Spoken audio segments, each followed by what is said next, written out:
Kita tumbuh di dunia yang terlalu sering menilai tubuh kita, bahkan sebelum mereka mendengar suara kita. Sejak kecil, kita sudah diajarkan bahwa menjadi perempuan bukan hanya soal hidup, tapi soal memenuhi standar. Standar yang tidak pernah kita buat, standar yang terus berubah, standar yang tidak pernah benar-benar selesai. Mungkin kita sering mendengar kalimat ini, "Kalau kamu cantik, setengah beban hidupmu berkurang." Kalimat itu terdengar ringan, seperti candaan, atau kadang seperti motivasi. Tapi diam-diam, ia menanamkan luka. Seolah nilai kita ditentukan oleh wajah, seolah cantik adalah tiket untuk diperlakukan lebih baik. Dan tanpa sadar, kita mulai bercermin bukan untuk mengenali diri, tapi untuk mengukur harga diri. Aku sering bertanya, sejak kapan cantik jadi syarat dihargai?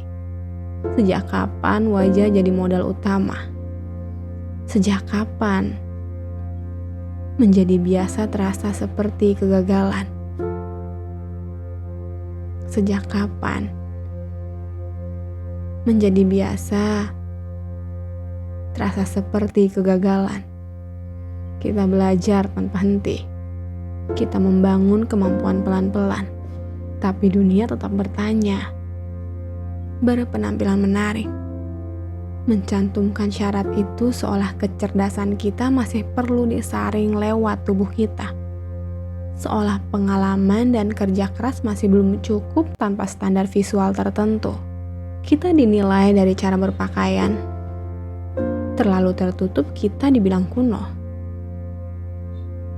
Terlalu terbuka kita dibilang murahan. Kita dinilai dari cara bicara. Terlalu lembut dianggap lemah.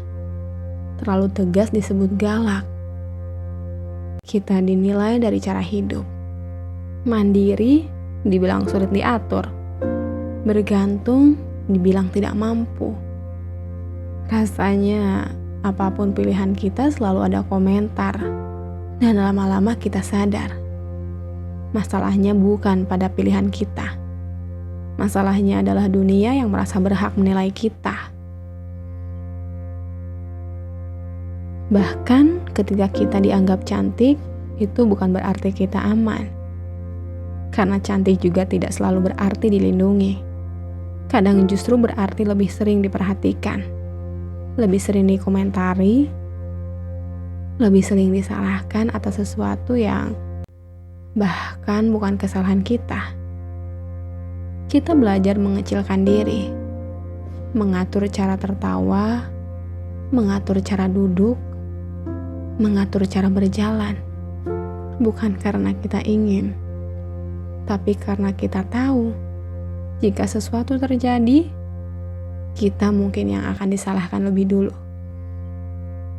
Dan bukan hanya soal tubuh. Dunia terlalu suka mengatur hidup kita. Kenapa belum menikah? Kenapa menikah terlalu cepat? Kenapa punya anak sekarang? Kenapa belum punya anak? Kenapa bekerja? Kenapa tidak di rumah saja?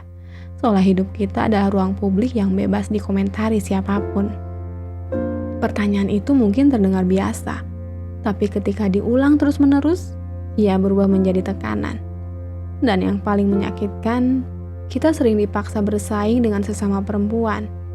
Kita dibandingkan, diadu, dinilai. Siapa yang lebih cantik? Siapa yang lebih pintar?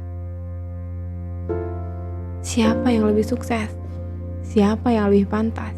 Itu juga bukan karena kita ingin saling menjatuhkan, tapi karena kita tumbuh di sistem yang membuat kita merasa ruangannya terbatas. Seolah tidak ada cukup tempat untuk semua perempuan berdiri tegak. Lalu kita bertanya dalam hati, apakah terlahir sebagai perempuan selalu berarti harus lebih kuat, lebih sabar, lebih tahan luka? Atau dunia saja yang belum selesai belajar memperlakukan perempuan dengan adil? Kita lelah. Lelah dinilai sebelum didengar.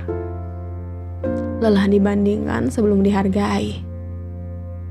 Lelah harus membuktikan diri di medan yang aturannya tidak pernah setara. Tapi dengar ini baik-baik. Kita tidak salah karena ingin hidup biasa saja. Kita tidak kurang karena tidak memenuhi standar yang dibuat orang lain. Nilai kita bukan ditentukan oleh wajah, oleh tubuh, oleh status pernikahan, oleh jumlah anak, oleh jabatan. Nilai kita ada karena kita manusia. Dan mungkin perubahan tidak selalu dimulai dari dunia yang besar. Mungkin ia dimulai ketika kita berhenti menghakimi diri sendiri. Ketika kita berhenti membandingkan. Ketika kita mulai berdiri tanpa meminta maaf atas keberadaan kita. Menjadi perempuan bukan kemalangan. Yang melelahkan adalah dunia yang belum siap menerima perempuan tanpa syarat. Dan kalau hari ini kita merasa capek, itu bukan tanda kita lemah. Itu tanda kita sudah terlalu lama bertahan di sistem yang tidak adil.